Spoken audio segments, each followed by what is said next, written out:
And I did forget to mention I'm using, or I should say working with, the Greenwood tarot deck, or Tarot of the Greenwood, it's called. I don't remember who the author is, and the box is long destroyed throughout history. My personal history, that is to say.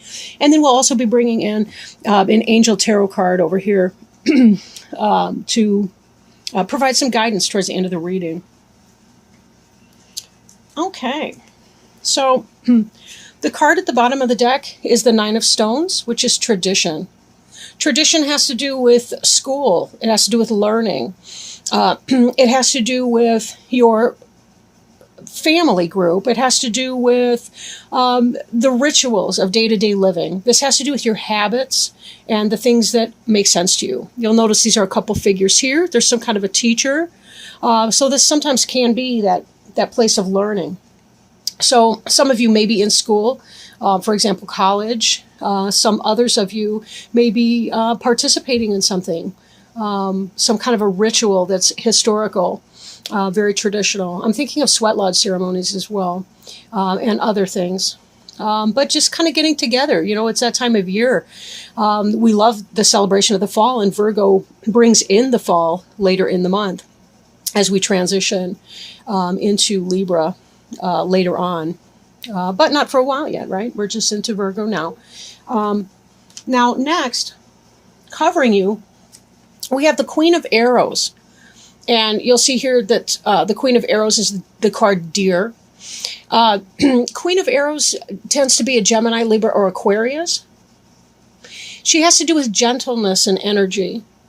This has to do with being a gentle-souled person. Sometimes we know that Arrows people can be very, very blunt. So you may find yourself dealing with somebody who's very harsh in their words, or perhaps the energy may be harsh. Maybe for some of you, you're setting boundaries, and that may be a difficult thing for you to endure. Be careful to go forth with gentleness, right? Deer teaches us gentleness, and that we can be firm and still loving at the same time. You'll notice that there's a big heart right here up above this deer's antlers. Excuse me. And sometimes a white heart, H-A-R-T, can indicate the beginning of a journey. So something that you're going on. Maybe setting your sights on something. If you're the Queen of Arrows, and it doesn't have to be male or female specifically, it can be just more the energy, that it has to do with going on that new lesson, learning something brand new.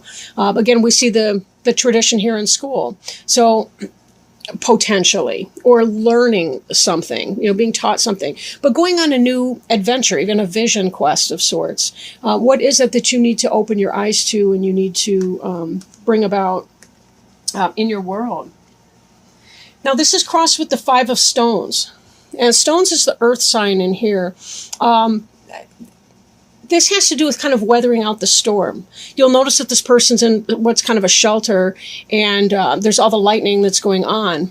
There's some sort of a fire here, presumably started by the lightning. But this person really is just trying to get through something that's difficult or challenging. Maybe you have somebody who represents the Queen of Arrows who's not coming in a loving way, but being very difficult in your life or your environment. Again, this can be someone possibly older to you, not necessarily. It could be a mother who's an air sign. It could be a teacher who's an air sign, or just that kind of intellectual energy. Again, sometimes people can be very harsh with their words. Now, this is just sort of about enduring some kind of a storm. It doesn't have to be a big one. And you'll notice that this person is protected. So even though you're feeling a little, maybe even more than a little bit put off by that, it doesn't have to be a huge disruption in that. Like, you do have protection against that. You do have defenses against whatever that is. But how you look at it. Now, this person sitting here, it's hard to say. Do they see that as a beautiful electrical storm put on for their benefit and to witness? Or are they cowering in fear? I don't see the cowering in fear so much as just kind of, oh, here we go again. So for some of you, it may be a minor, I want to say fracas, but there may be that. Now, crowning you is protection. And this is a similar energy to the one that we saw in the Five of Stones. This is what may come to pass. Here we have kind of a different image, it's almost like flip sides of the same coin, right? We've got this idea of getting through something, but there's also the element of protection that's going on here. We have a fawn in this image, and because of our deer here, I almost wonder if you're having some drama with your mama drama, right? Or maybe your child's mother. And the sun looks really beautiful, and the sun is a star, as we see lots of stars here, but this feels very hot to me, very hot and uncomfortable, right? This is electrifying. This is just plain hot. And trying to get through that, trying to find our little oasis in the storm. But in both these images, this person or this individual that's being represented here has protection, right? And this even here looks like the lightning to me. So this is about being able to get through something. This is what's on your mind or what may come to pass, and this is what's crossing you or what's an effect that's coming into play right now. So it does look like you got it covered. So I apologize if your dog's barking. One's mine. She's going crazy because the neighbor's dog is out, and they like to chat. And yeah, they hang. Oh yeah. Okay. Beneath you, this is something that you have, or something that has happened or is happening. Like it's already set in motion. So if you don't have it yet, it will be occurring. The Eight of Cups is about rebirth. In other decks, the Eight of Cups has to do with walking away from a situation that you've emotionally invested in, right? Now, this card celebrates the other side of that, not just leaving something, but the rebirth that comes when we leave things behind us that no longer benefit us. Now, you'll notice here on the cup, we have the symbol of Taurus, the bull. Although Cups is technically a water sign, but, there may be some Taurus influence in that. Then again, I see it simply as kind of power and strength in an earth sign situation, which could be you easily because you're this Virgo type. And Virgos are very strong men and women, very strong individuals. Here we have a Sheila Nagig. And a Sheila Nagig, we see those depicted over like in Irish houses of worship. They have a Sheila Nagig over the doorway. It's very symbolic about birth, rebirth, life, death, the transition of life. And that's what the Sheila Nagig here represents, is that idea that sometimes we have to leave something behind for something new. There's the idea that even when we die in our physical form, we're reborn into a new form on the other side. We're doing something else in that. So there's a transition piece.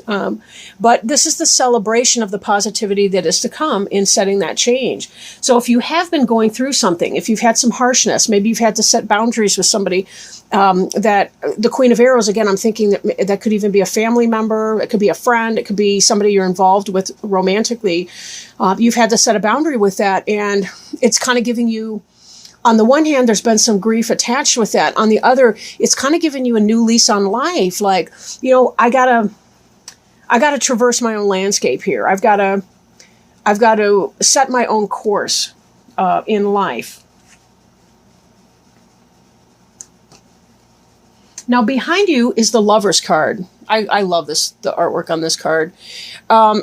This has to do with the polarity between two individuals, male and female. For some of you, this could be about being in love. This could be about having found somebody that you have fallen in love with. For others, it may indicate a head and heart decision. There's a lot of symbolism on this card. I can't get to a whole lot of it, really, but here we see the drumming out of new rhythms. We see this love that comes in. We see this, I want to say caduceus. I'm not sure how to say that, but it's the symbol of a healer in which there's a snake that's wrapped up the pole, or a staff. We see the flame of Kundalini energy, creativity, passion, right? We see certainly with the phallic symbol here, we see also that idea of creation and making things happen. Now, this piece here, again, this could be loving feelings. Maybe you're involved with somebody who's an air sign. If this is romantic for you, if this has to do with your family relationships, and to some degree that may. We kind of have all the different signs represented. We've got several stones, a couple wands, excuse me. Actually, we've got a lot of stones. So that's earth. So that can really be anything. Stones have a lot to do with the physical manifestations of the things that we celebrate, like our family and, home, school, family, loving relationships, and so on. So this is an energy that you've come from.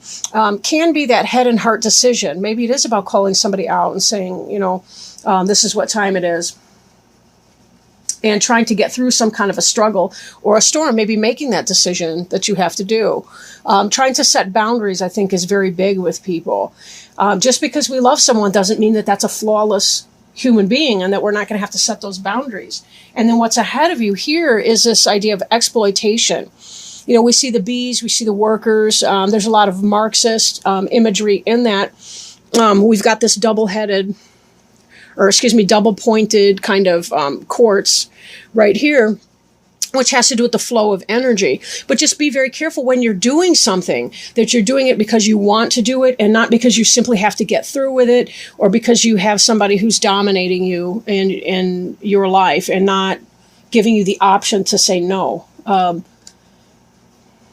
Our power, I know this is going to sound really weird, so give me a second with that, but there's more power in saying no than there is in saying yes. And what I mean by that is when you say no, you're able to set a limit. You're able to say, this is not to my benefit. If we say yes to things when our heart is not in that, we can find ourselves ground down, and we find ourselves becoming disposable, I guess. I don't really mean that in the, nobody's going to kill you if they can't do things, but mind that people aren't taking advantage of you, that people are not taking advantage of you. Okay, that doesn't have to be this lover's person over here, but maybe this has to do with even a sense of self-love, trying to find that balance within oneself to say, I don't like it when this person storms at me because I do have to say no, but I refuse to be exploited either. And this is in your immediate future, so be very careful about that. It's going to take a great deal of protection to get through that.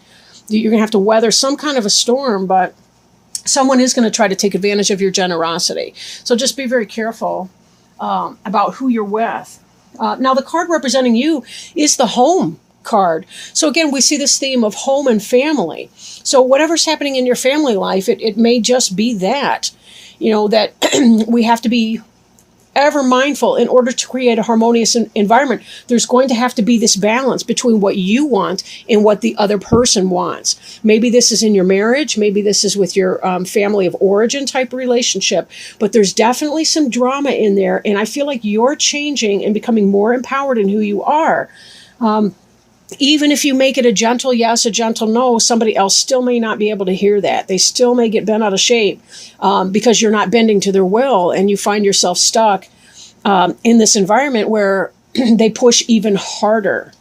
One thing that I do advise people who have boundary issues in their family is that when you first begin to assert a boundary with people, they will push even harder. So if you thought that it was easier to cave in before, you're going to find it even harder to stand your ground now, because they will continue pushing harder, and getting louder and louder and more angry, hoping that they can push beyond you. It's sort of like, if you think about it, and I'm not trying to insult anybody's adult relatives or anything, but if you think about the child having the temper tantrum in the store, if you cave in the first couple times they do it, and then you decide, that's a bad idea. I'm not going to cave in when they have the temper tantrum for the candy, so I'm going to stop doing it. The kid will get louder and more ferocious and fierce. Their face will turn red. They will, I don't even need to paint you that scene.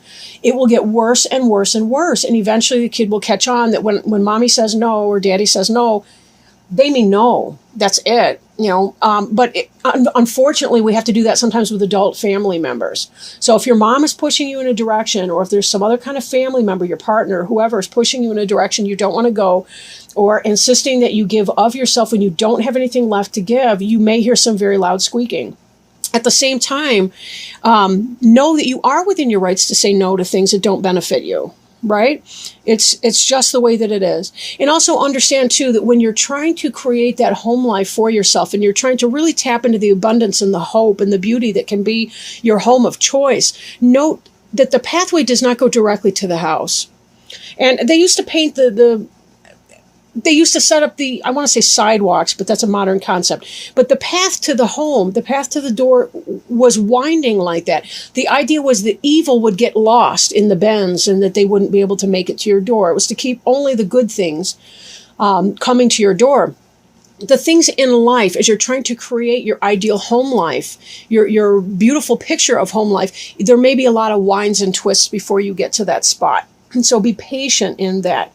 But I do think it may be more that you're experiencing grief in your family of origin, but it seems that your mate, your family of choosing, is really satisfying. This is the 10 of stones, right? That's the 10 of earth in other decks, the 10 of pentacles, 10 of coins. So that's really the happy family type situation. So it seems to me like you've got this going on.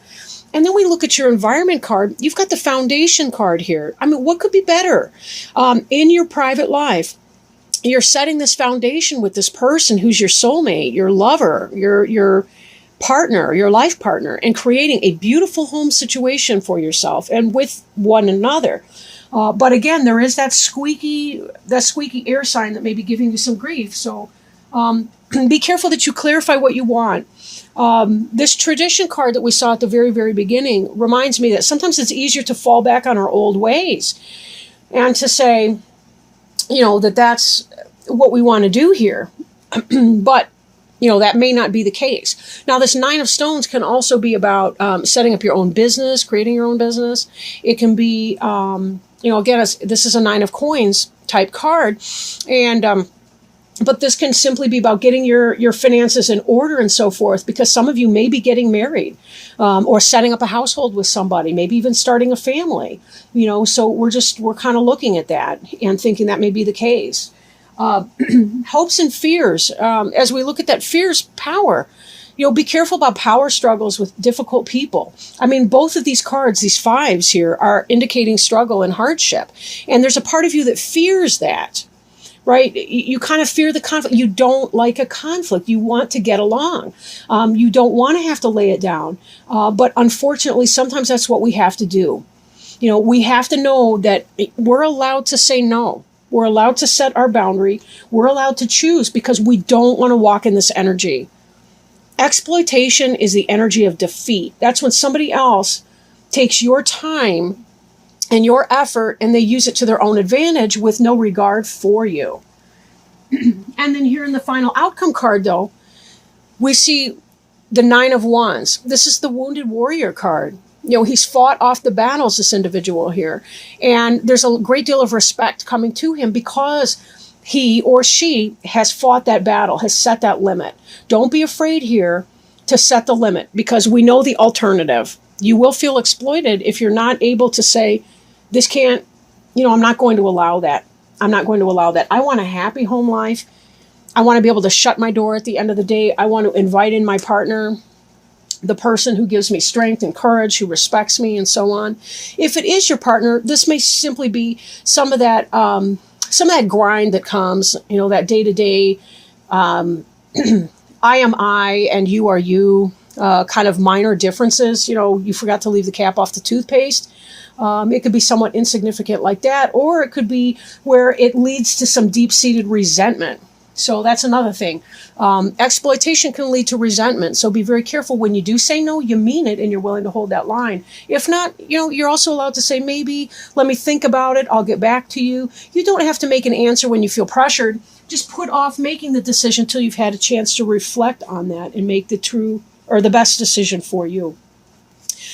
Okay, so let's go ahead and shuffle our angel cards and see if we can't maybe get some kind of a step, some guidance, something like that may come in, positive encouragement, guidance, feedback from the angels.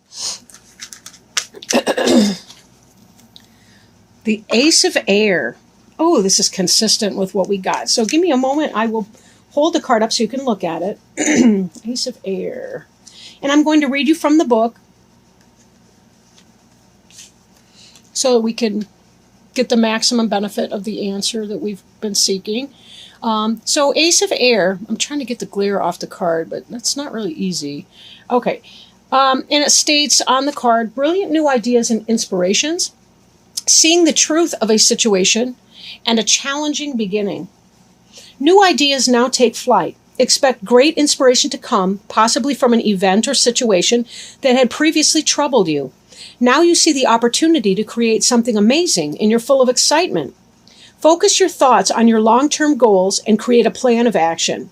You now see the truth of the situation. Confusion is gone and clarity has taken its place. Your new understanding replaces previous misconceptions. Now you're ready to move forward. A challenging beginning, turning a negative into a positive, a brilliant intellectual solution. So, yeah, this is wonderful. So a little bit of challenges, but some clarity here, right? The Queen of Arrows bringing clarity as well. Some endurance, because, it wouldn't be life if we didn't have stuff to go through along the way. But really being able to start something fresh and new with honest perspective and an understanding of what it is that you need to do, what you want to do, and setting your direction in that. Let's remember, aces are beginnings. Those are new.